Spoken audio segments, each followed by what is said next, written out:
आज हम आप लोगों को कैंसर के बारे में बताएंगे, जिसके अंतर्गत कैंसर क्या होता है, मतलब इसकी परिभाषा को समझाएंगे।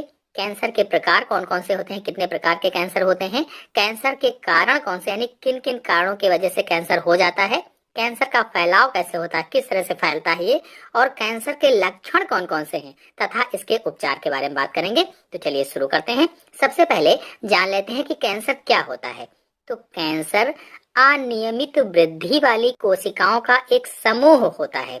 अनियमित वृद्धि वाली कोशिकाओं का समूह कैंसर कहलाता है। Means cancer can be defined as an uncontrolled invasive growth of abnormal cells, अर्थात अनियमित वृद्धि वाली कोशिकाओं का समूह कैंसर कहलाता है, जो कोशिकाओं के सामान्य व्यवहार और क्रिया को व्यग्र करती हैं। यानी जो अनियमित कोशिकाएं होती हैं, ये कोशिकाओं के सामान्य व्यवहार और उनकी क्रिया को व्यग्र करती हैं, परेशान करती हैं। हम सभी लोग जानते हैं कि कोशिकाओं में निरंतर विभाजन होता रहता है। अगर सामान्य रूप से देखा जाए तो कोशिकाओं में निरंतर विभाजन होता रहता है। इस विभाजन को आदि ओन्कोजीन्स या प्रोटो ओन्कोजीन्स प्रेरित करते हैं। जो कोशिकाओं में विभाजन होता है, इसको कौन प्रेरित करता है? आदि ओन्कोजीन्स या प्रोटो ओन्कोजीन्स। इसी जीन्स में जब उत्परिवर्तन हो जाता है, अब जब इसी जीन्स में उत्परिवर्तन हो जाता है, म्यूटेशंस हो जाता है, तो जो कोशिकीय विभाजन होता है वो अनियंत्रित हो जाता है और फिर यही कोशिकाएं एक गांठ जैसा पिंड बना लेती हैं, जिसे अबुर्द या ट्यूमर कहा जाता है। जो कोशिकाएं होती हैं अनियंत्रित वाली, ये कोशिकाएं गांठ जैसा पिंड बनाती हैं, जिसे अबुर्द या ट्यूमर कहा जाता है। बाद में यही ट्यूमर कैंसर का रूप ले लेता है। आप लोगों को बता दें कि कैंसर नॉन कम्युनिकेबल डिसीज है, मतलब कैंसर असंक्रामक रोग होता है। यदि आप लोग संक्रामक रोग क्या होते हैं, असंक्रामक रोग क्या होते हैं जानना चाहते हैं, तो मेरे चैनल में वीडियो अपलोडेड है। मैंने अच्छे से समझाया हुआ है, उदाहरण सहित। आप लोग चैनल पर जाकर के देख सकते हैं। तो इस प्रकार से हम कह सकते हैं कि कैंसर एक अति पीड़ादायी व गंभीर रोग है। जो कैंसर है एक अति पीड़ादायी व गंभीर रोग है, जिससे हर साल लाखों व्यक्ति मर जाते हैं। मैंने बताया कि कैंसर के कारण कोशिका विभाजन अनियंत्रित हो जाता है और कोशिकाएं ट्यूमर बना लेती हैं, और फिर जो हमारी सामान्य कोशिकाएं होती हैं, उनको ये कोशिकाएं, ट्यूमर वाली जो कोशिकाएं होती हैं, ये नष्ट करने लगती हैं। इस तरह से घाव बनता जाता है और उसे ही कैंसर कहा जाता है। चलिए अब जानते हैं कैंसर के प्रकार, यानी टाइप्स ऑफ कैंसर। कैंसर कितने प्रकार का होता है? तो प्रभावित ऊतकों के आधार पर कैंसर कई प्रकार का होता है। पहला है सार्कोमा।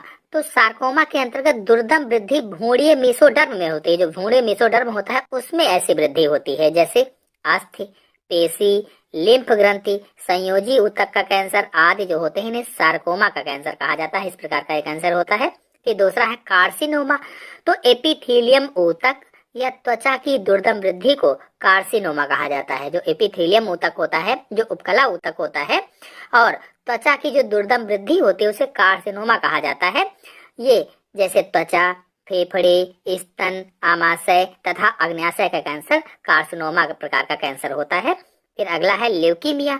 तो यह रुधिर का कैंसर होता है। जो ल्यूकीमिया होता है ये रुधिर का कैंसर है, ब्लड कैंसर होता है, जिसमें अस्थि मज्जा में कोशिकाओं के अनियंत्रित प्रतिरोध भवन के कारण रुधिर में ल्यूकोसाइट्स या डब्ल्यूबीसी की संख्या में अधिक वृद्धि हो जाती है। यानी इसमें होता क्या है, जो हमारा बोन मैरो होता है उसमें कोशिकाओं के अनियंत्रित प्रतिरोध भवन के कारण बहुत अनियंत्रित रूप से वहां पर बढ़ने लगती हैं कोशिकाएं, जिसके कारण रुधिर में जो ल्यूकोसाइट्स होते हैं, जो डब्ल्यूबीसी होते हैं, इनकी संख्या बढ़ जाती है। उसे ल्यूकीमिया कहा जाता है, या रुधिर का कैंसर कहा जाता है, या ब्लड कैंसर कहा जाता है।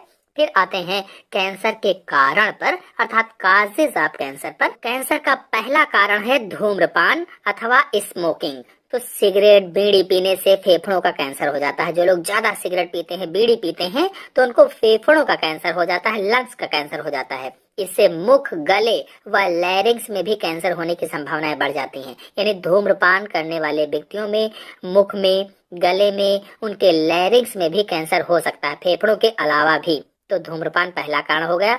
फिर दूसरा है तंबाकू चबाना, च्यूइंग ऑफ टोबैको। तो सुपारी व तंबाकू चबाने से मुख का कैंसर होता है। जो लोग सुपारी खाते हैं, तंबाकू वगैरह चबाते हैं, जो पान बहार, श्याम बहार वगैरह आते हैं, चबाते हैं, तो इससे मुख का कैंसर होता है। अपने देश में अधिक संख्या में मुख के कैंसर का एकमात्र कारण यही है तंबाकू चबाना। यानी जो अधिक संख्या में कैंसर के कारण मृत्यु होती है वो तंबाकू चबाने के कारण या मुख के कैंसर के कारण होती हैं।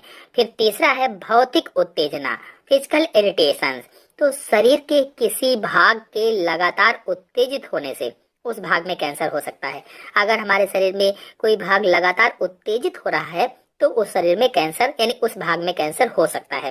सर्दी के मौसम में कश्मीरी लोग अपने कपड़ों के अंदर वक्ष के पास एक छोटी कांगड़ी रखते हैं, यानी अंगीठी जो होती है वो रखते हैं ताकि उनको ज्यादा ठंडी न लगे। इसके कारण त्वचा जो होती है वो उत्तेजित होती है, जिससे उस भाग की त्वचा में कैंसर होने की संभावनाएं हो जाती हैं।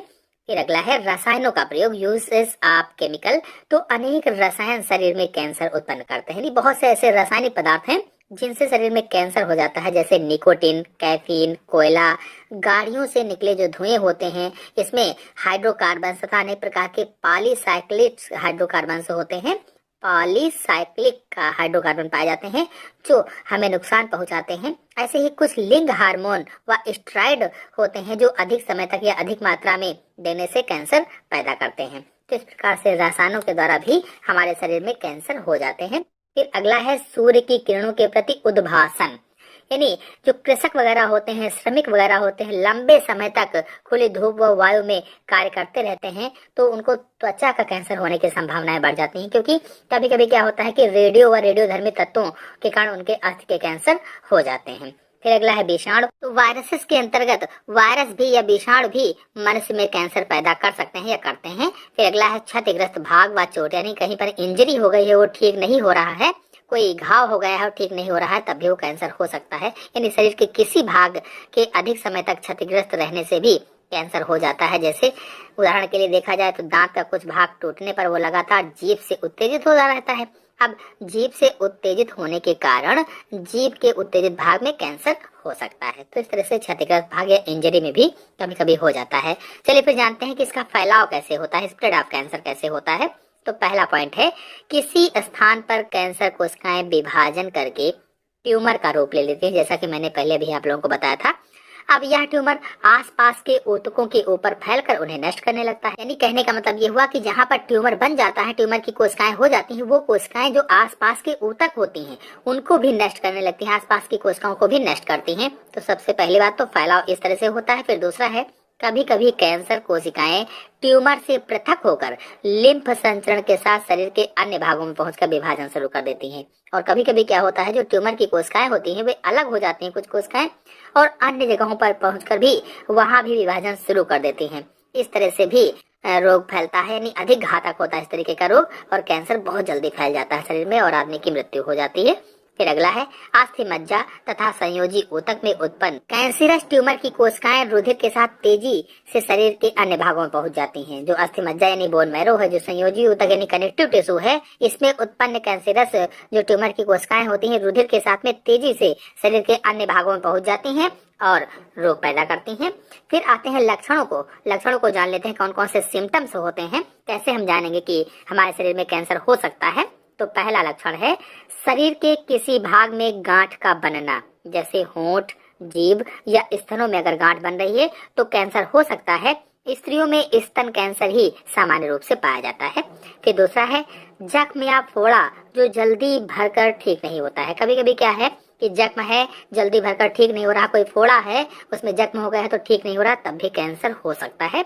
फिर अगला है, अनियमित रुधिर स्राव या रुधिर के समान द्रव का विसर्जन, विशेषकर स्त्रियों में रजोनिवृत्ति के बाद होता है। अगर अनियमित रुधिर स्राव हो रहा है, बहता ही जा रहा, जो स्त्रियां होती हैं उनमें जो एमसी आती है तो उनमें भी इस तरह से जैसे अनियमित रूप से हो रहा है, द्रव विसर्जन निकल रहा है, तब भी होने की संभावनाएं होती हैं। फिर अगला है, स्वर में रुक्षता, लगातार कफ का बना रहना या निगलने में परेशानी, यानी जो हमारा स्वर है आवाज सही से नहीं निकल पा रही है, कफ बना हुआ है, लगातार खाना निकलने में या लार घोटने में परेशानी हो रही है, तब भी क्या होता है कि आपको कैंसर हो सकता है। फिर अगला है, किसी तिल या मस्से का अचानक तेजी से वृद्धि करना, और आपके शरीर में कोई तिल है या मस्सा है, अचानक बहुत तेजी के साथ वृद्धि करता है, तब भी आपको कैंसर होने की संभावनाएं हो सकती हैं। फिर अगला है, कब्ज का बना रहना या भूख न लगना, आपके शरीर में हमेशा कब्ज बनी रहती है, भूख नहीं लगती है, तब भी कैंसर हो सकता है। फिर अगला है वजन में लगातार कमी। अगर हमारे शरीर में वजन, हमारे शरीर का भार कम हो रहा है तब भी ऐसा हो सकता है। फिर अगला है शौच निवृत्ति के समय में अनियमित परिवर्तन, यानी शौच हमें बार बार जाना पड़ रहा है, नियम से नहीं लग रहा है। जैसे सुबह बहुत से लोग सुबह जाते हैं, इसके बाद शाम को जाते, 2 ही टाइम जाते हैं, लेकिन कुछ लोग ऐसा दिन भर जाते रहते हैं। तो अनियमित अगर हो रहा है ऐसा तो भी आपको कैंसर हो सकता है। तो ये कुछ प्रमुख लक्षण है, सिम्टम्स हैं जो कैंसर होने के संकेत देते हैं। फिर अगला है उपचार यानी ट्रीटमेंट। तो वैज्ञानिकों को अभी तक कैंसर का निश्चित इलाज नहीं मिल पाया है। आजकल शल्य चिकित्सा, विकिरण चिकित्सा प्रभावित क्षेत्र को एक्स किरणों द्वारा अनावृत करके इम्यूनोथेरेपी तथा कीमोथेरेपी द्वारा कैंसर का इलाज किया जाता है। यानी कुल मिलाकर के इम्यूनोथेरेपी और कीमोथेरेपी करके कैंसर का इलाज किया जा रहा है। कोई भी औषधि अभी तक नहीं बन पाई है। कुछ औषधियां भी कैंसर में लाभ पहुंचाती हैं। ये औषधियां कैंसर कोशिकाओं में विभाजन को रोककर उन्हें नष्ट कर देती हैं। जो औषधियां दी जाती हैं ये क्या करती हैं कि कैंसर कोशिकाओं में जो विभाजन हो रहा है उसको रोक देती हैं और उन्हें नष्ट करती हैं। आजकल इंटरफेरॉन का प्रयोग भी कैंसर के उपचार में किया जाता है। अगर आप लोग इंटरफेरॉन क्या है नहीं जानते हैं तो मेरे चैनल में फुल वीडियो अपलोडेड है, आप लोग जाकर के देख सकते हैं। सदाबहार पौधा आप लोगों ने देखा होगा। सदाबहार पौधे से कैंसर के इलाज के लिए 2 प्रकार की औषधियां बनाई गई हैं या 2 औषधियां बनाई गई हैं। इनमें से पहली है विनक्रिस्टिन और दूसरी है विनब्लास्टिन। तो ये सदाबहार पौधे से कैंसर के इलाज के लिए 2 औषधियां बनाई गई हैं जो ल्यूकीमिया के इलाज में काम आती हैं। यानी जो ल्यूकेमिया है कैंसर, उसमें काम आती हैं।